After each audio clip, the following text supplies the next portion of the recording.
Okay, let's go. Number 1. VVVWIT08.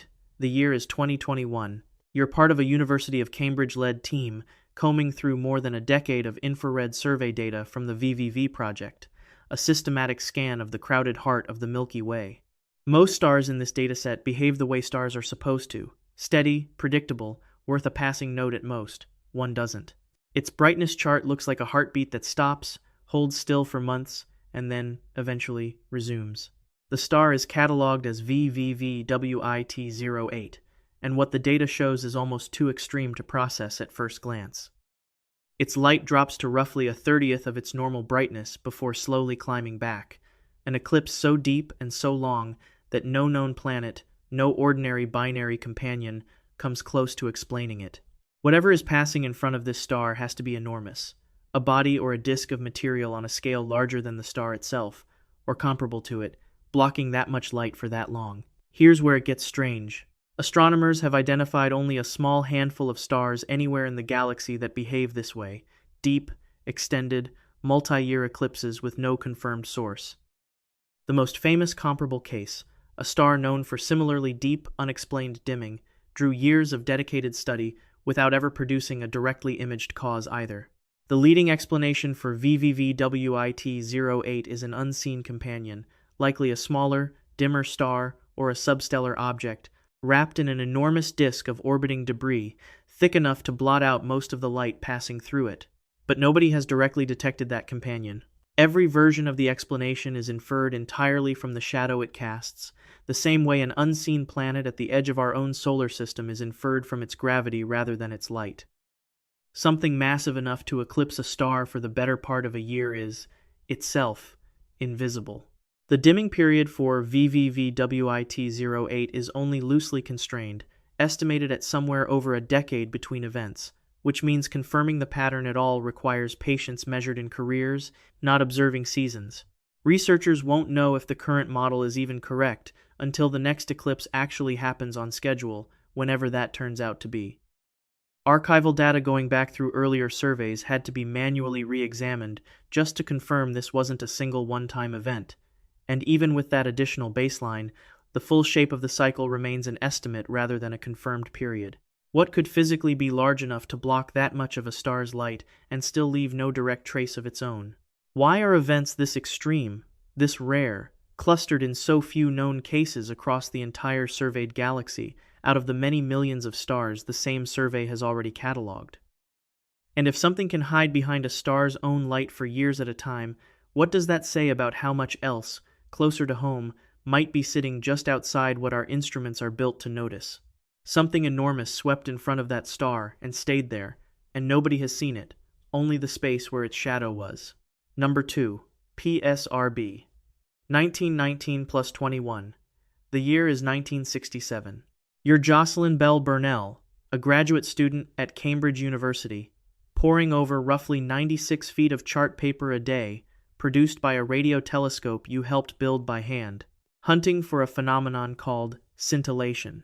Buried in the noise, you notice something that doesn't belong, a signal pulsing with a regularity so precise, repeating every 1.3 seconds, that nothing known in nature seemed capable of producing it. You bring it to your supervisor, Anthony Hewish. Between the two of you, and only half joking, you nickname the signal LGM1, Little Green Men, because a pulse train this mechanically exact, this consistent looks, on paper, exactly like what an artificial transmission would be expected to look like. For a period of weeks, the possibility that this is a genuine signal from an intelligent, non-human source is a live, seriously discussed hypothesis inside your own research group, not a public joke. A real working theory that has to be ruled out before anything gets published. Here's where it gets strange. Ruling it out takes real, deliberate effort.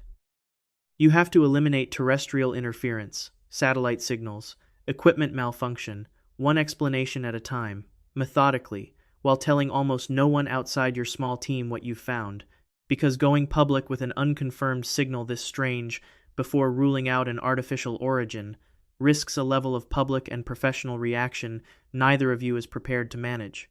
The signal sits, discussed only internally, while the possibility of an intentional transmission from somewhere else remains genuinely on the table. Then a second, independent pulsing source turns up in a completely different part of the sky, then a third, then a fourth, each with its own distinct, precise period. A signal that's specific, appearing from multiple unrelated directions at once, stops looking like communication and starts looking like a new class of natural object, a pulsar, a rapidly rotating neutron star sweeping a beam of radiation past Earth with the regularity of a lighthouse, dense enough that a teaspoon of its material would weigh more than a mountain. The discovery earns a Nobel Prize in 1974, awarded to Hewish, a decision still argued over today given that it was Belle Burnell who found the signal, examined it personally, and chose not to dismiss it as noise or as an artifact of the equipment she herself had helped build. How many other candidate signals, before and since, have been quietly ruled out inside some research group's files before the public ever learns one existed at all? What does it mean that the discovery of an entirely new class of object in the universe began with two scientists seriously entertaining and choosing not to immediately announce to the wider world the possibility of contact from something not human at all? And if a signal that precise nearly went unreported out of caution, how many stranger, far harder to explain signals are sitting in some other research group's data right now, at this very moment, still being quietly ruled out one explanation at a time before anyone outside that room ever hears about it? A signal precise enough to be mistaken for contact turned out to be something else entirely, but the instinct to sit on it quietly until certain is not unique to 1967. Number 3. Kamo'olewa. The year is 2016. You're an astronomer with the Pan-STARRS survey team at the University of Hawaii, reviewing a small, faint object flagged by the automated detection pipeline. It's not moving like a typical near-Earth asteroid. It's looping, drifting close, pulling away, looping back, tracing a strange, unstable dance around Earth's own orbit that shouldn't be possible for a random rock passing through. You run the orbital model twice, because objects don't usually do this by accident. They designate it 469,219, later named Kamo'olewa, a Hawaiian word evoking an object that oscillates, wobbles, moves back and forth. It's a quasi-satellite, not a true moon, caught in a gravitational relationship with Earth that keeps it nearby for centuries at a time without ever fully orbiting us, before it eventually drifts off and some other small body takes its place in the same strange dance. It's small, no more than 150 feet across, and by any normal accounting, an object this size passing this close should have been catalogued decades before it actually was. Quasi-satellites are a known category, mathematically. They trace a horseshoe-shaped path relative to a planet, sharing its orbit around the sun without being gravitationally bound to it directly, a delicate resonance that can hold for centuries before it destabilizes and releases the object into a more ordinary solar orbit. Earth has almost certainly hosted several of these temporary companions across its history. Almost all of them would have gone completely unnoticed, too small, too faint, too easily mistaken for background noise in survey data taken decades before instruments were sensitive enough to catch them. Here's where it gets strange. When researchers finally get a usable spectrum of its surface in the years following discovery, the light signature doesn't match a typical asteroid. It matches lunar rock. Silicate material consistent with samples brought back from the moon's surface, weathered by space in a way that fits a fragment blasted off our own moon by an ancient impact, one large enough to throw debris into an Earth-adjacent orbit that has apparently persisted, undetected, for an unknown length of time. Nobody knows exactly which impact produced it, or how long ago, or how many times a fragment like it has quietly taken up this same position before drifting away and vanishing. China's National Space Administration considered the object important enough to build an entire mission around it. Tianwen-2 launched to rendezvous with Kamo'olewa and return a physical sample to Earth, a multi-year, multi-billion-dollar commitment aimed specifically at confirming what the spectrum only suggests. That's not a casual scientific curiosity. That's a national space program deciding a fragment of unknown age, quietly orbiting alongside us, is worth the cost of physically retrieving a piece of it, landing on an object smaller than most office buildings, moving in a pattern that had never been sampled by any spacecraft before. How long has something like this been keeping company with Earth before we finally noticed it in 2016? decades after telescopes capable of spotting an object this size were already operating. How many other small objects have occupied this same quasi-satellite position before Kamoa-Lewa, unnoticed, undocumented, gone before any telescope was pointed the right way? And if a chunk of our own moon can orbit alongside us for centuries without detection, what else, closer than we assume, has simply never been looked for in the right place at the right time?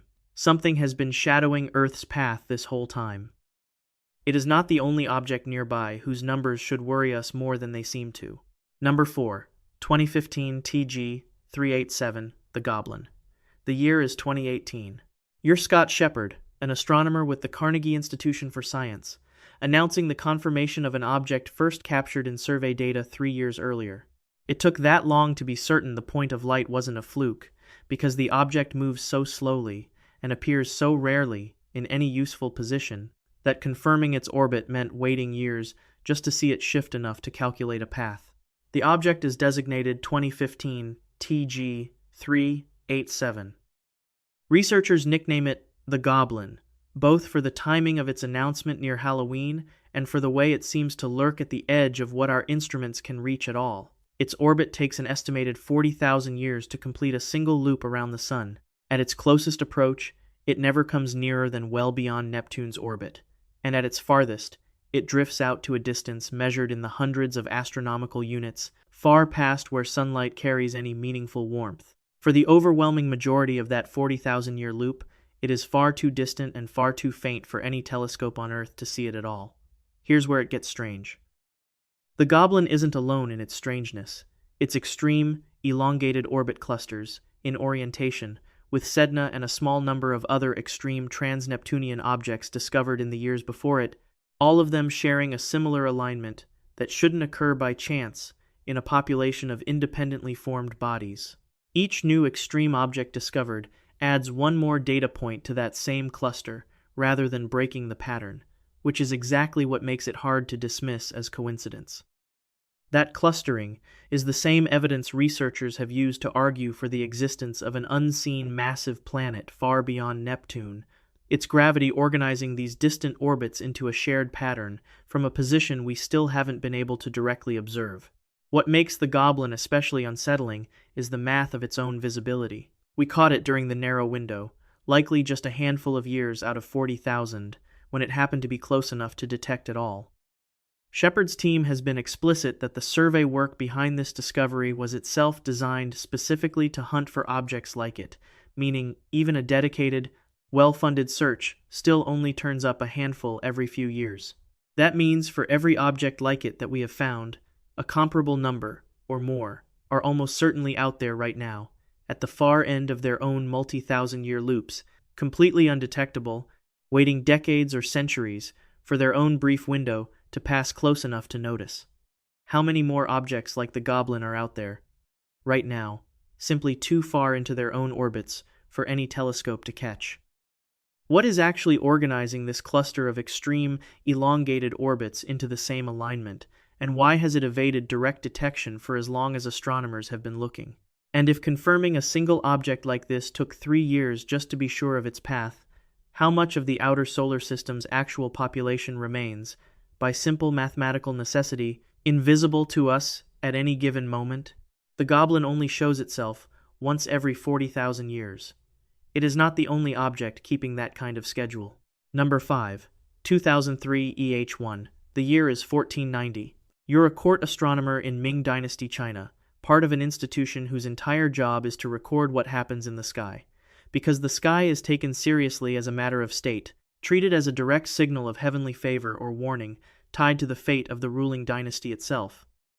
On the night in question, your records describe a guest star, a sudden bright object appearing where nothing had been, and an accompanying storm of falling stars, so dense and so sustained that the account describes it explicitly rather than in passing, an event notable enough to be treated as worth preserving rather than dismissed as an ordinary night sky.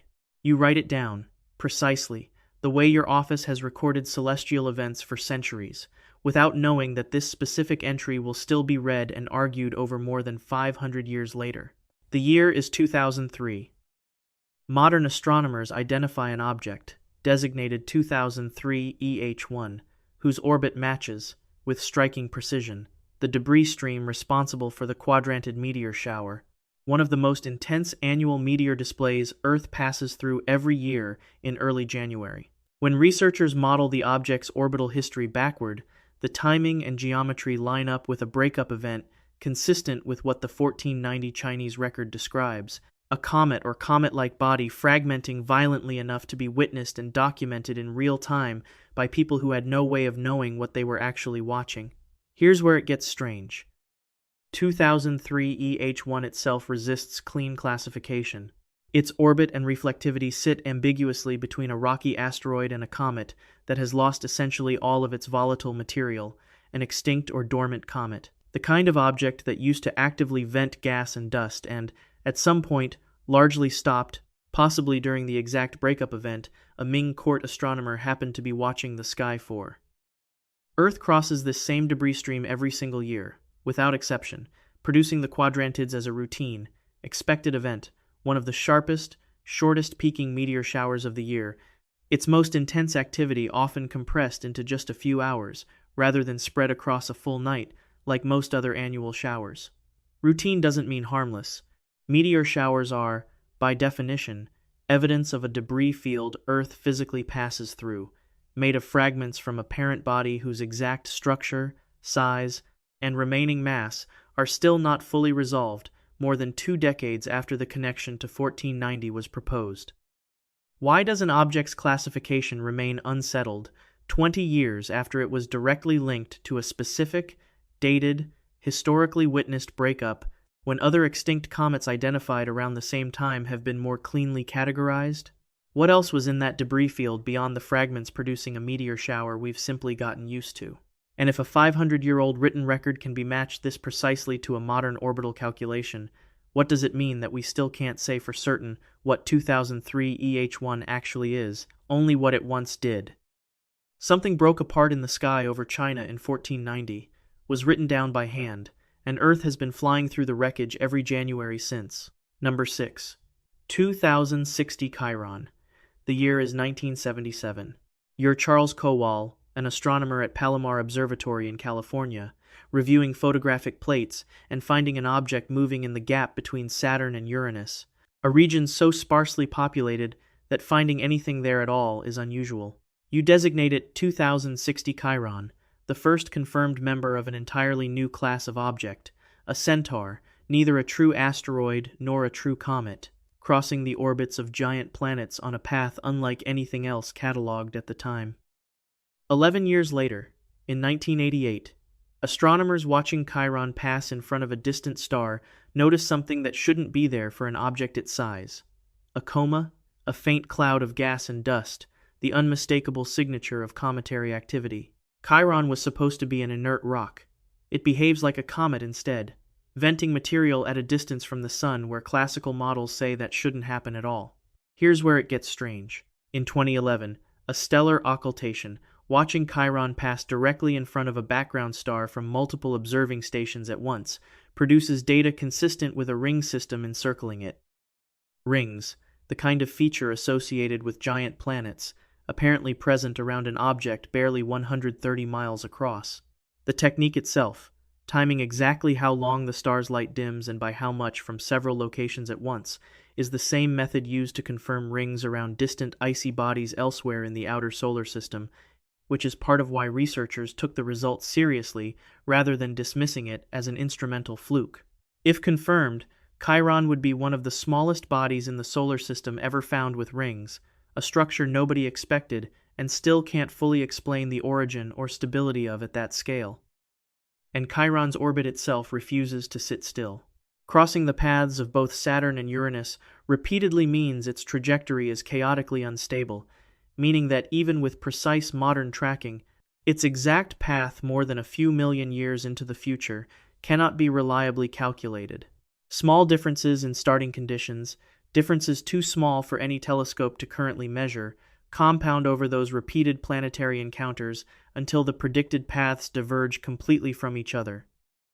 Simulations show a range of possible outcomes, including scenarios where gravitational interactions eventually shift centaurs like Chiron onto paths that carry them into the inner solar system entirely, a slow-motion process playing out over timescales longer than human civilization, but not longer than the object itself. Why does an object this size have rings at all, when nothing in current planetary formation models explains how a body that small could acquire or hold onto them over the timescales its orbit has already survived?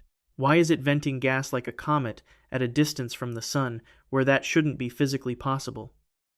And if its own orbit is fundamentally unpredictable past a few million years, on what basis can anyone say with confidence that objects like it stay safely out at the edge of the solar system rather than eventually drifting inward?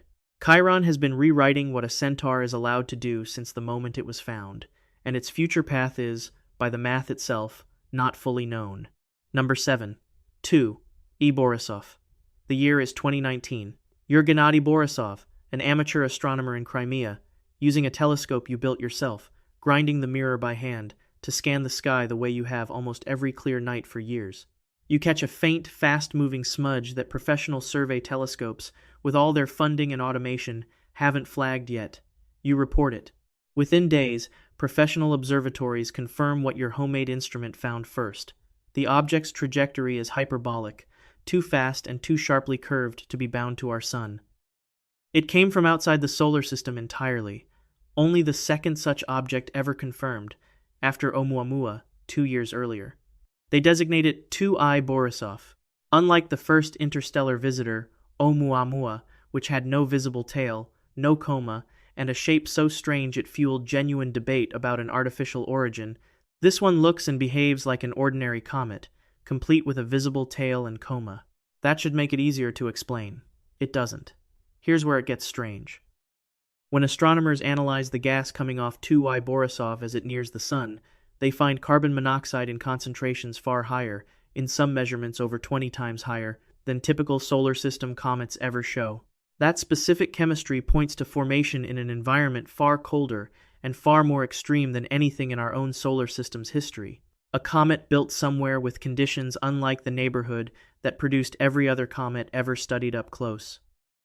Multiple observatories, including Hubble, are pointed at it in the following months, specifically to characterize just how anomalous that ratio really is, and the readings hold up under repeated scrutiny rather than resolving into something more ordinary.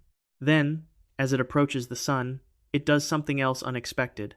It begins fragmenting, breaking apart in ways that don't match the predictable outgassing pattern of native solar system comets, its structure apparently less cohesive than anything familiar, making the same kind of pass.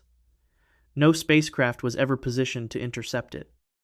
By the time its interstellar nature was confirmed, it was already moving too fast, on too short a notice, for any mission to be designed and launched in time. The same fundamental problem that made Oumuamua unreachable 2 years earlier. It passed through, was studied for the brief window astronomers had, and continued outward, permanently, carrying its formation history with it. What kind of environment produces a comet with that much carbon monoxide and that little structural cohesion? How many other interstellar objects have passed through our solar system without an amateur astronomer happening to catch one at exactly the right moment with exactly the right equipment, using gear far less sensitive than any major observatories, simply because he happened to be looking at the right patch of sky on the right night? And if the 2 confirmed interstellar visitors we found are already this different from each other and from everything native to our own solar system, what does that say about how much variety and how much we don't understand is passing through this part of the galaxy on a regular basis, unnoticed? Something is drifting through interstellar space in numbers we can only guess at, and we've caught exactly 2. Number 8. Comet 96, P. Machholz. The year is 1986. You're Donald Machholz, an amateur astronomer in California, scanning the sky with handheld binoculars from a mountaintop, the same patient, unpaid ritual you've kept up for years without a single confirmed discovery to show for it. This time, something is there that wasn't the night before. You've found your first comet after more nights of searching than most professional surveys would tolerate. It's designated 96P Machholz. The comet turns out to be one of the most frequently observed sun-grazing comets in the solar system, swinging in close enough to the sun on each pass to be genuinely dangerous to its own survival, its orbital period short enough, at roughly 5 years, that it has been observed at perihelion repeatedly, unlike most long-period comets that make one pass in a human lifetime and are gone. It becomes one of the most chemically strange objects ever analyzed up close by spacecraft instruments built to study exactly this kind of body, repeatedly revisited by solar observation missions, never designed with it specifically in mind. Here's where it gets strange. When researchers measure the gas coming off 96 Mach as it approaches the Sun, the cyanogen and carbon chain molecule levels come back severely depleted, far lower than in any other well-studied comet in the solar system. Every other comet we've measured with this level of precision clusters into recognizable chemical families, groups that share enough in common to suggest a shared region and process of formation. 96 Mach doesn't fit any of them. A small number of related, similarly depleted comets have since been proposed as possible relatives, but even together they remain outliers against the broader population. It stands essentially alone, chemically, among every comet ever analyzed to this level of detail. The leading explanation on the table is that it may have formed in an unusually distant, unusually cold region, far colder than where typical solar system comets are thought to originate, or possibly outside the solar system entirely, before being gravitationally captured into its current sun-grazing orbit at some point in the deep past, a capture event that, if real, would have to have happened long enough ago to leave no other trace. Nobody has settled which explanation is correct. What is settled is that its debris doesn't stay contained to one harmless annual shower. Material associated with 96 Mach has been linked to multiple meteor streams Earth encounters across the year, including showers active in different months from different points along the debris field. This one comet has been shedding for who knows how many thousands of years, a single unresolved parent body responsible for activity. Most people watching a meteor shower never think to connect back to one comet at all. Why does one comet's chemistry fail to match every other comet we've ever measured this precisely? Was 96 Mach born somewhere colder and farther out than anything else native to our solar system, or did it come from somewhere else entirely and simply get caught? And if a single object can seed multiple separate meteor streams that Earth crosses throughout the year, how much of what we casually call routine meteor activity actually traces back to one unexplained visitor with chemistry that matches nothing else we've ever cataloged? An amateur with binoculars found it in one night. Nobody has fully explained it since. Number 9. Asteroid 1950D. A. The year is 2002. You're an analyst with NASA's Sentry Risk Monitoring System at the Jet Propulsion Laboratory, running long-term impact projections on a newly recovered object. It was first spotted in 1950, tracked for 17 days, and then lost, its orbit too poorly known to relocate for over half a century. Now it's back in your telescope's field of view, and the moment you refine its orbit far enough into the future, the math produces a number that doesn't go away, no matter how many times you recheck it. The object is designated 1950D-A. It is, on paper, the asteroid with the highest calculated long-term impact probability of any object ever cataloged, a real, non-zero chance of striking Earth on a projected date in the year 2880, distant enough to feel abstract, real enough that it's never been removed from the list. The Sentry system exists precisely for objects like this, a standing, automated watch list of every known near-Earth object whose future orbit can't yet be fully ruled safe, quietly running in the background of JPL's operations long after the news cycle around any individual discovery has ended. Here's where it gets strange. Roughly a third of a mile across, 1950 DA rotates once every 2 hours and 12 minutes, a spin rate fast enough that, by the basic physics of centrifugal force, it should be tearing itself apart. Loose, rubble-pile asteroids, the kind most near-Earth objects are assumed to be, simply cannot hold together spinning that quickly. Gravity alone isn't strong enough at that size to keep the pieces from flying off into space, and yet it hasn't. It's still one object, still intact, still tracked as a single coherent body orbit after orbit. Researchers funded to study the problem concluded that something else has to be holding it together, a weak, poorly understood form of cohesive force between the grains of material on its surface, similar to the static-like attraction that lets fine dust clump on Earth, but scaled up to hold together an object a third of a mile wide against forces that should overwhelm it many times over. It's the first time that kind of cohesion had ever been proposed as the dominant structural force keeping an asteroid from flying apart, rather than gravity.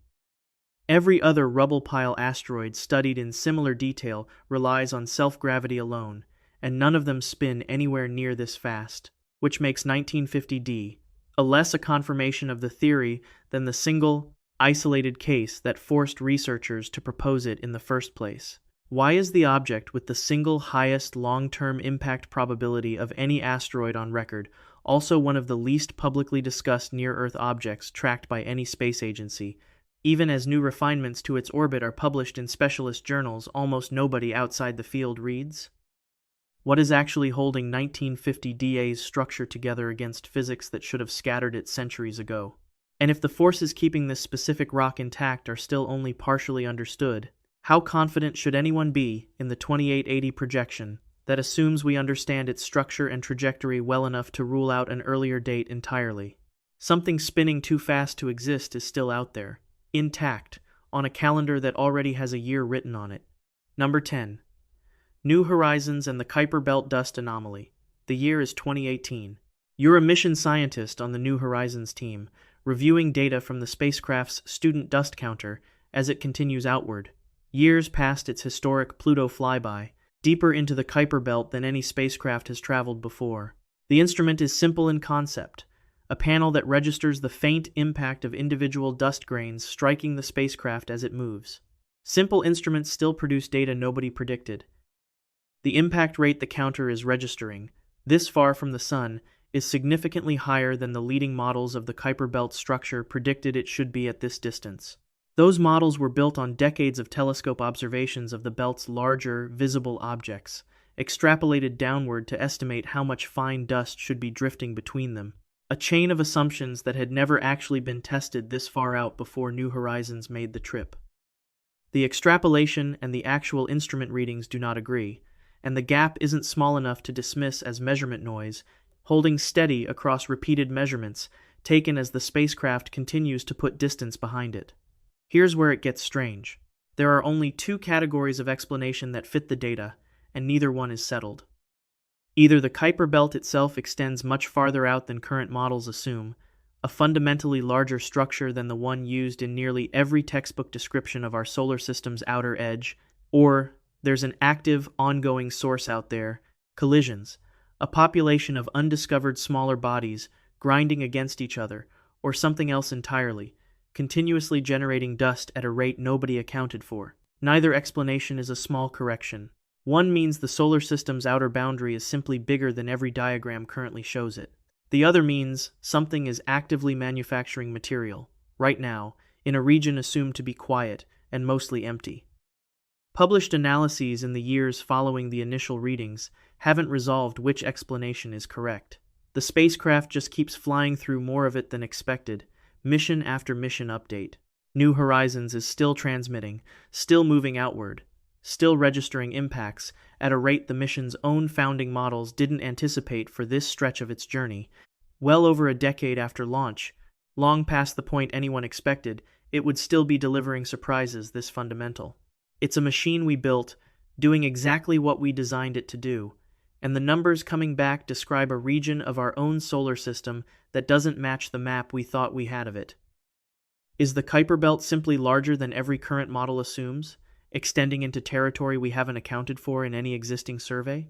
Or is there an active source out there, right now, still producing material at a rate that requires an explanation nobody has confirmed?